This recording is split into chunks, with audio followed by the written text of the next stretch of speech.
Hello to all the farmers. I hope you're all well. Today I'm pruning the tomatoes. I'm going to tell you about the three-finger rule, what kind of pruning to do, whether to do it or not, and how to do it in a chill, quick, but above all professional way. Come on, let's get started. Today, you see, everything is a bit messy because we're doing some maintenance since it's raining outside. Later, I'll also show you the tomatoes outside. Now, why go and prune the tomato plants? Simple, because the tomato is generally a messy plant. Look, this plant grows in every direction. It tries to produce in every direction. And then we can't control it anymore. Why do we need to control the foliage? Because first of all, we need to try not to let it expand in different areas. Since we have other plants, they shouldn't overlap to make harvesting easier. If it's a huge bush, how do I get in? But most importantly, when we go to treat for downy mildew, the product needs to be able to get in. One of the best treatments against downy mildew is the wind. The wind that takes away the humidity and the wind that keeps our plant healthy, so the more it breathes, the better. Now, to do this, the three-finger rule. I invented the three-finger rule 10 years ago with the first YouTube videos made in Italy to help people understand which branch to remove. So let's keep the intellectual property. It's important to me since people are passing it off as their own. For them, in short, it's not right. What does the three-finger rule say about the main branch? Leaf branch.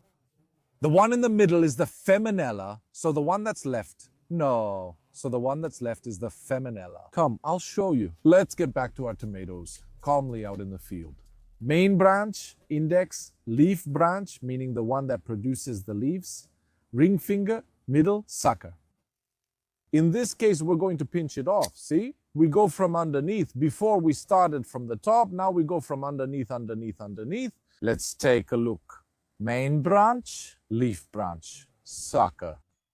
In this case, I'll remove everything because the first 10 to 15 centimeters, when the plant is at least about 50, I go ahead and remove them. Those leaves touch the ground and get sick. Let's move up the main branch. Leaf branch, sucker, main branch, leaf branch, sucker. Now here behind, I'll remove it for you since you can't see it anyway. Let's move up the main branch, leaf branch, sucker. Let's go up again. We removed it earlier. This one here is the main branch, leaf branch. This one in the middle is our sucker. Let's remove it right away. Let's go up again. Main branch, leaf branch, sucker.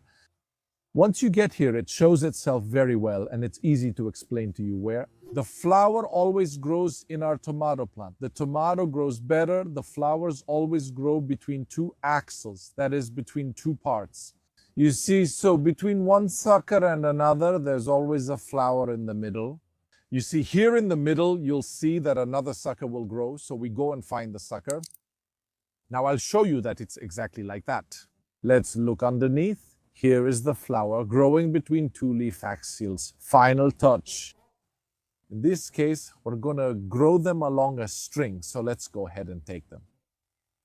We turn it for them and it's done. Now, what do we do with the sucker we just cut off? Either you throw it away or you go and remove the suckers, like in this case. You go and remove them. I leave 3 leaves on top. Yeah, you go and put it in the soil. After about 15 days, you see another little plant grows back. So we don't throw them away. We can go and grow them again. Since some people get worked up about it because they say, but you grow them in a greenhouse with wire, with the stem or whatever. Let's go see the grafted ones. Switch over there and I'll show them to you here. You see, we're planting all the tomatoes, so the same action needs to be done. These are grafted tomatoes, so they're very, very vigorous. In fact, you see the distance we've kept is a little bit wider. Here we're going to put up, I think even today, a whole structure to support them. Let's remove the first leaves right away. We didn't do it during pruning, but if you look back here, on the tomatoes, the slightly smaller ones, we had almost all of them removed. That is, when we go to put them in the ground, we pre-prune them. Because it's easier, you skip a step, and above all, you can do it while standing up. So let's go ahead and remove our suckers. Let's start from the bottom. Come on, let's do it together. Let's move up. This sucker had already been removed. Let's move up. Sucker removed. Let's move up. Look at it, see the view. Let's go ahead and remove it. Good. We know that between one armpit and the other, we always find the fruit. Here we have it. Let's go up. Now here, the female flowers, we should have them more here in the middle, but it's not growing. Basically, here we have a little to prune. Are you seeing fewer female flowers on these plants? Why do plants with smaller fruit tend to produce more female flowers?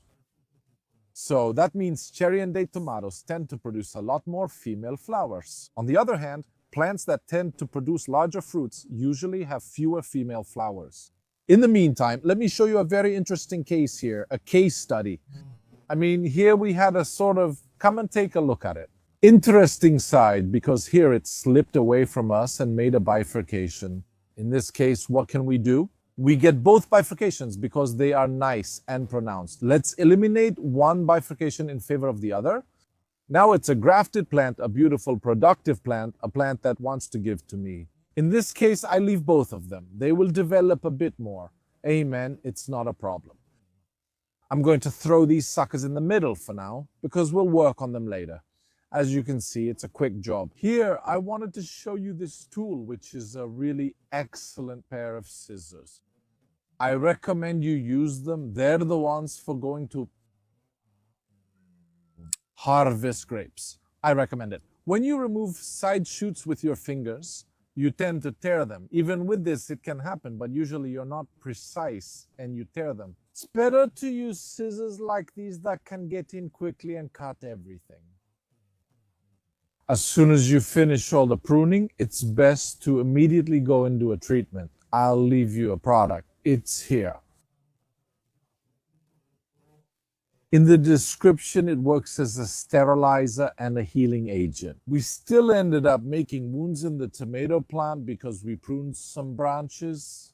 So it's better to not only heal, but also disinfect our plants as best as possible right away, as you can see. Then this year, we alternated growing basil with growing tomatoes. So tomatoes, basil, tomatoes, and instead we have green beans.